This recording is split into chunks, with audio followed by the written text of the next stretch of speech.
America has the Supreme Court, Wimbledon has Centre Court, and Netherton has Compton Court.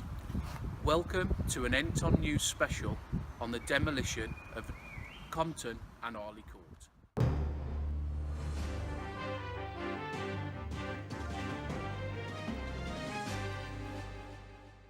Flats were built in 1967.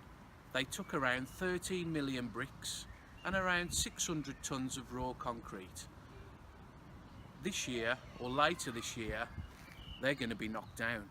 We're going to be talking to residents and contractors and getting a view from both sides on this tragic case of the demolition of the flats.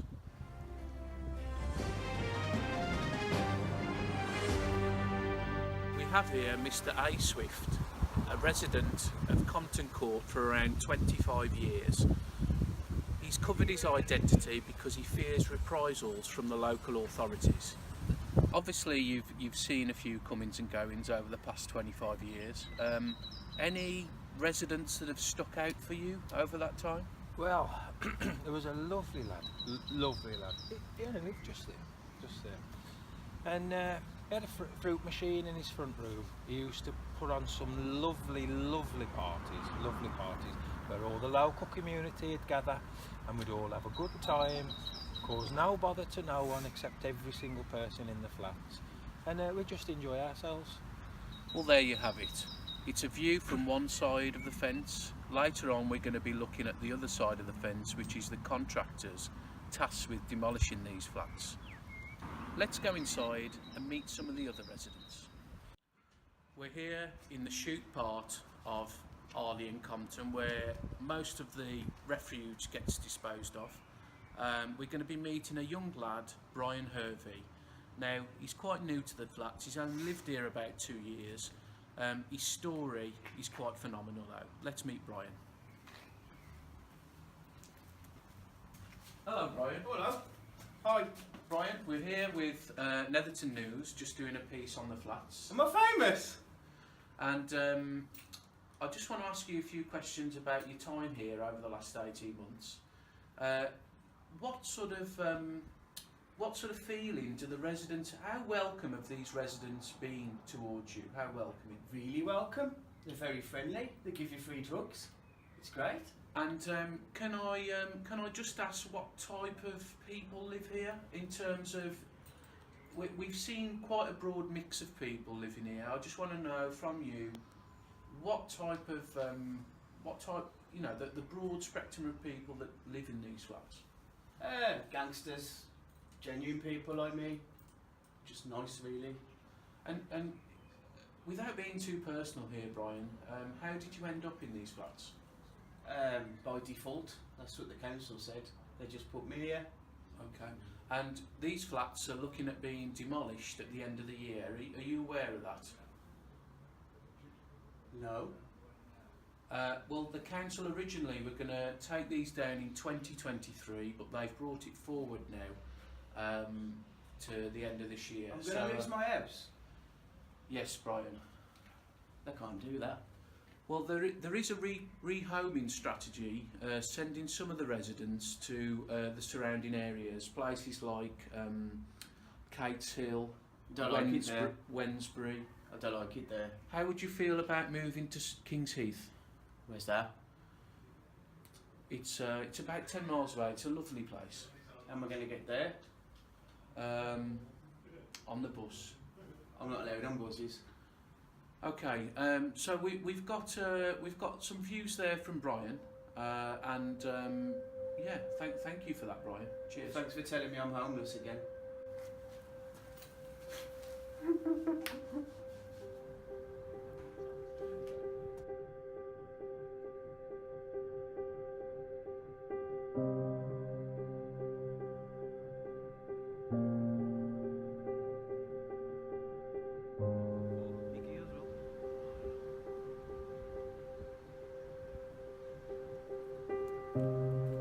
In a city life.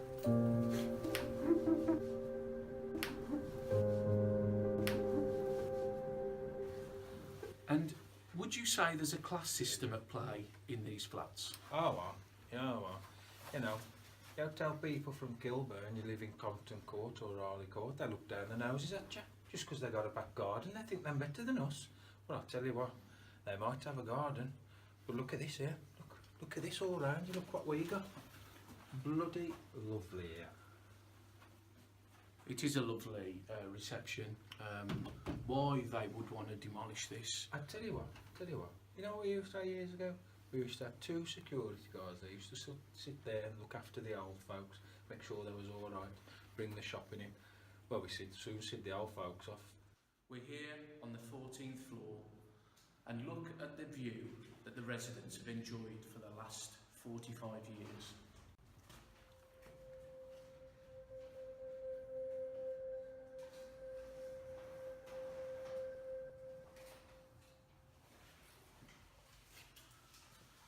You can see the allotments, you can see Baptist End Road.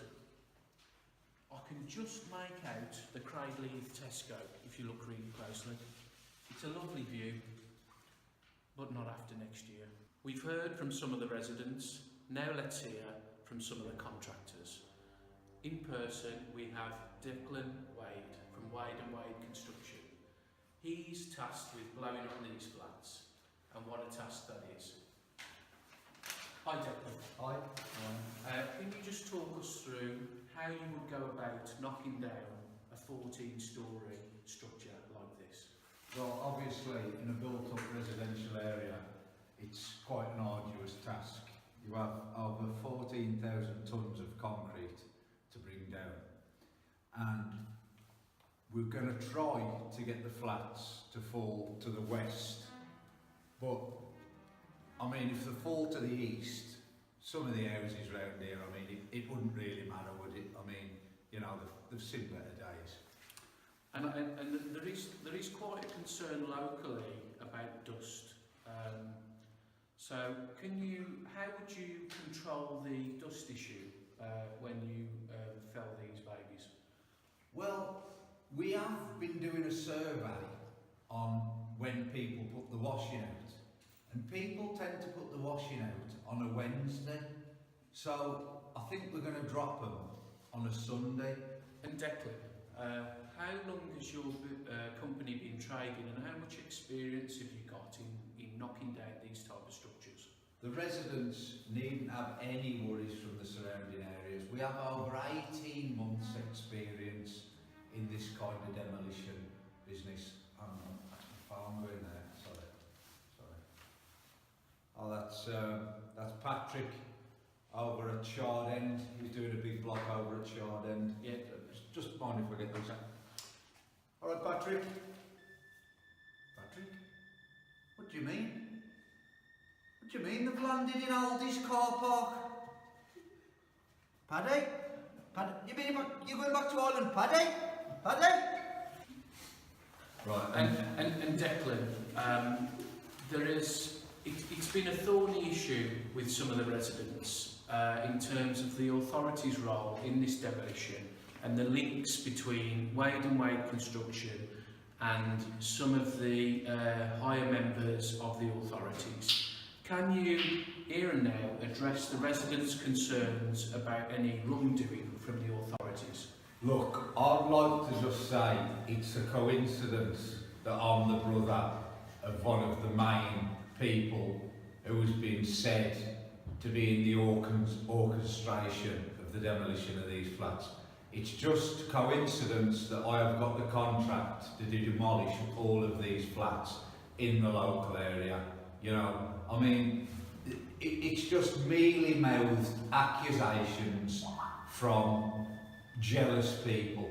And the fact that they're saying there's been holes purposely drilled in these flats, I mean, they was just lads doing a bit of abseiling on a weekend, enjoying themselves. You know, there was no malice there. There was nothing meant to be drilled for water to leak in or anything like that. It was just young men having a good time. Okay, so there you have it. Straight from the horse's mouth. There's no foul play involved, and the tender process has been absolutely transparent. That's me, Travis McDonald, from the 14th floor of Netherton Flats. Meet Razza. He's lived in these flats for 10 years. He runs a small business from his bedroom. Razza, can you tell me what impact this is going to make on the cottage industries that revolve around these flats? Yeah, man, it's mashing up my business. And what type of business are you involved in, Razza? Yes, things. Okay. What would you say that your neighbours? What sort of vibe have your neighbours given over the last few months? Once they know that this place is coming down. Everyone's suspect, you know. Facts saying, right, where they're gonna get the gear from. Obviously we're talking about either lifting gear or gears on bicycles. Is that right, Russell? Nah. Mamba, spice things. Okay, so it looks like Razza is dealing dried spices from Afghanistan. Is that about right, Razza? Yeah. Okay. Sum it up in 3 words, your feelings about these flats over the last 10 years. Well, I've got every door and been some good times there, big parties, big mashups, they're coming down. And where are you hoping to get me home to, Razza? Hopefully, I don't know, Kilburn, maybe. Yeah, Kilburn. Just to give the viewers a bit of an insight, Kilburn is an estate just over the way. There are a lot of estates in the local community, and most of the residents will get dispersed over there. Some as far as Old Hill, possibly Craigly. Okay, now we're going to go through with Declan how they plan to plant the explosives in these flats. Let's go. Well, I'll walk you around. I'll Okay. actually show you. I just want to step through there. I'd just like to allude to the fact that there's lots of light in these corridors, and it's a lovely corridor, to be honest. What's it like working with these flats, Declan? Well, there was a few wrong-uns in, but over the last 12 months, we've gradually been drilling holes in them and making them damp. So a lot of the residents have just moved out of their own accords. Okay, so talk me through it, Declan. Where are you gonna? What would one of your team be doing right here, right now, on this level? Well, I'll just show you. Obviously, it's a very complicated, arduous task that we've been given. So, if you'd just like to see where the slab floors lay there, just at the top of the slab floors, we have been drilling holes to plant the TNT and explosives. They will be planted in several places around the edge of the flats. Then they will be wrapped in a neoprene to stop any blasts or any debris flying into neighbouring gardens. Then they will be imploded down to a westerly way. Obviously, if they fall to the east, there is a few residents' houses. But, the council have already said they could be going in the near future anyway, so we might be doing them a favour if it goes to the west. Okay, and just talk me through what sort of weather conditions you would hope to expect on the day. Would it go ahead if there were any storms or snow in the air? Well, it would be a lot better if it was raining, because we have had complaints from Doris and Bessie, who live down there, who say they like to put the washing out on a Sunday. So if it was raining, that would keep the dust down, and it would keep the neighbours' washing from getting riffy on the line. And there is also another issue that about asbestos, both in the flats and on the roof, and how Would that be a special process in getting rid of that asbestos? No comment. And there is another touchy subject actually, that there were rumours once upon a time that these flats were actually built on an old Indian burial ground, a bit like Poltergeist. What do you think about that, and what allowances have you made for when you take the rubbish away, not to disturb those graves? Well, it is actually proven that these were buried, that there is actually, these are built on an old Indian burial ground. So here we have some in-depth footage of some of the holes that we've seen firsthand being drilled into the fabric of the building. Let's take a closer look. If we look down here, just at the bottom there,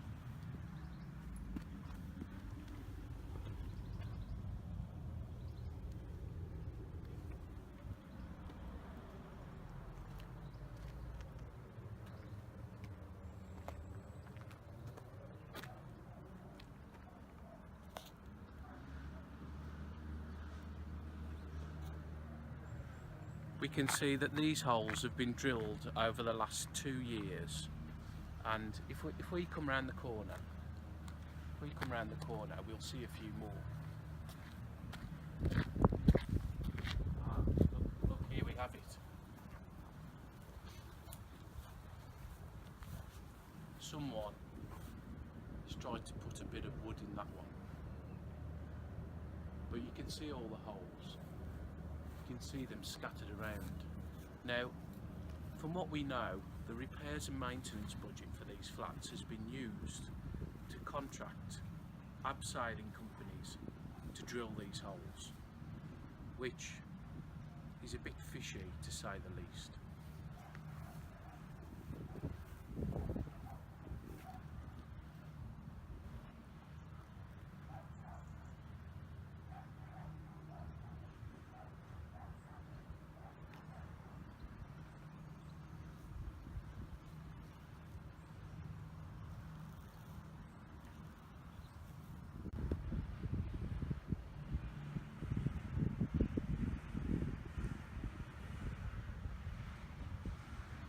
And here we have one of the former residents, Jonathan Kelly. Hello, Jonathan. Hello, you're right. I'm fine, thanks. Jonathan used to live in these flats a while ago. He used to live in Arley Court, just here. And we're just going to recount some of the stories from Jonathan's time in the flats, aren't we, John? Yeah, I had a great time living in these flats. It's great. John, shall we take a seat on this lovely bench here? Oh, can do. Just before we sit down, John, can we just show the people at home? Look at that, lovely bit of laser cutting there, and obviously we've got the year the flats were built. Fantastic bit of history there. Should we take a seat, John? Yeah. Right, John. So just put us in the picture. When did you move out of these flats? Must have been about 8 years ago, say. About 8 years ago. And how long what sort of length of time did you spend in these flats? About two and a half years, say. Yeah, it was a great time. 2.5 years. Yeah. And just at what stage in your life were you at 2.5 years ago? Were you, where were you working? What were you doing on a daily basis? Yeah, I was working. I've always worked. I was the same job I'm doing now, working in the warehouse. Great stuff. And on a weekend, obviously these flats were a lovely place to socialise and have parties. What sort of parties did you have there, John? Just great times. Absolutely fabulous. Wouldn't change anything for anything. It's just great. We like to get absolutely smashed. So John, over your time here, what would you say about the people that were surrounding, that you were living with, and what was? Oh, there's all great. There's all absolutely great. It's a great community feel here. And just tell us, John, why did you end up moving? Oh, it was getting drafty. The council and the kids started drilling holes in the thingy, between like the floors.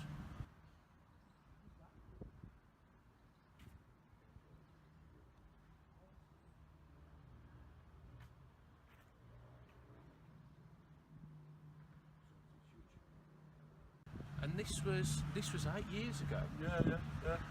That's interesting. Did it?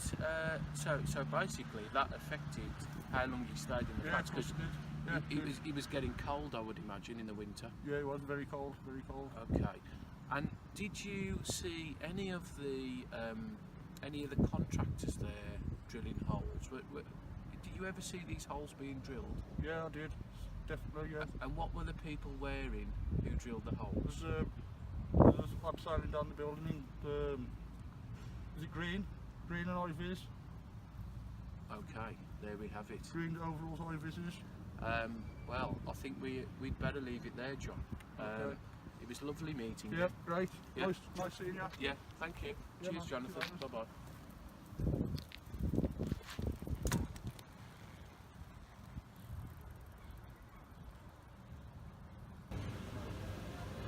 I'm here in Pardo's and I'm here to interview some of the Netherton residents. Come and join me.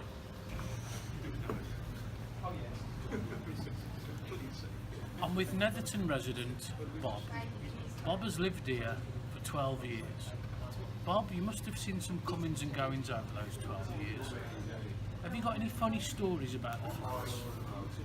Well, I suppose I have. I remember the one time the bloke had this little ginger cat. And I think he threw it out the top window. Oh, right. What happened to that cat? Well, it somersaulted, done about 3 dips and then ran off. Obviously, this was a Netherton cat. I believe so. Are you aware that these flats are being demolished? Yes. And are you aware of the extortionate amount that these residents are being paid to relocate? It's £5,000. Kind of makes me wish I used to live there myself. Well, there we have it. There's a view from Bob about what's happening in the flats. On to our next one. Here at Sharma's Wines to look at some of the residents and how it's affecting their consumption of alcohol. We're here with Netherton resident Carlon Thomas and we're going to ask him what he's spending his compensation on. Carlon, what are you spending this compensation on? Well, mainly furniture, special brew, and crack, if I'm honest.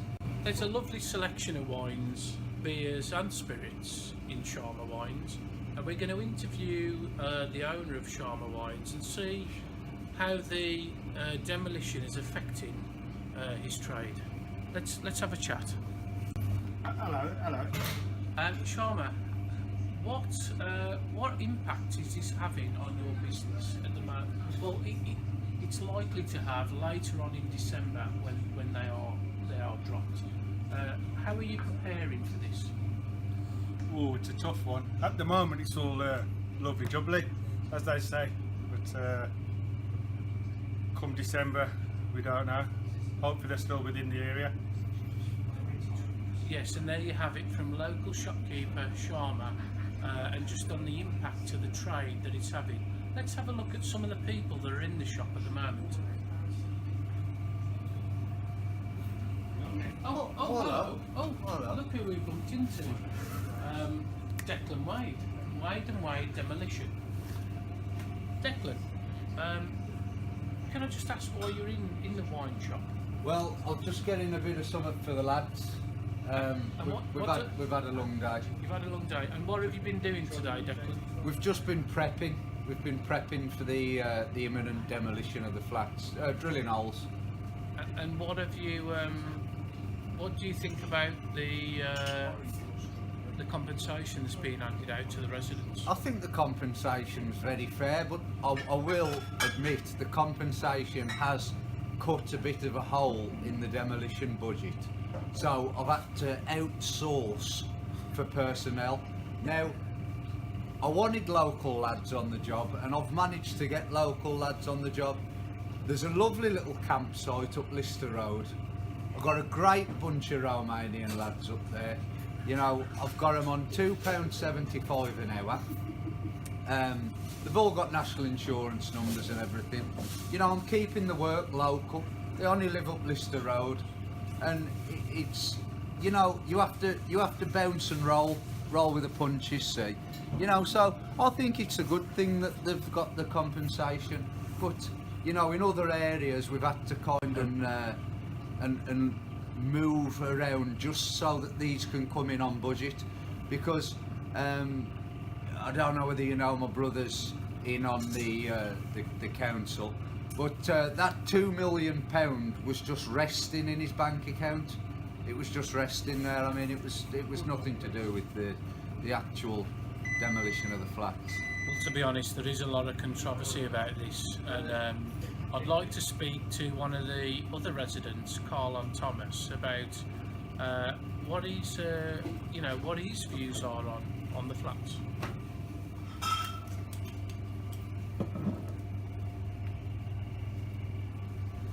Hello. I can see you just pouring a drink. What are your views on the flats coming down? Well, I think it's a tragedy, an absolute tragedy. I think they sum up what Netherton is. Some might say grubby, drug addict ridden, absolute mess. I say so. I couldn't agree with you more after doing this documentary. I've gone from scepticism to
Is the water running in?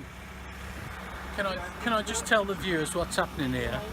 We've got abseilers. Look there. We've got abseilers actually checking the water ingress. That's me, Travis McDonald, reporting for Netherton News, 14th floor, Compton Court, as a door closes on another era in a chapter of Netherton.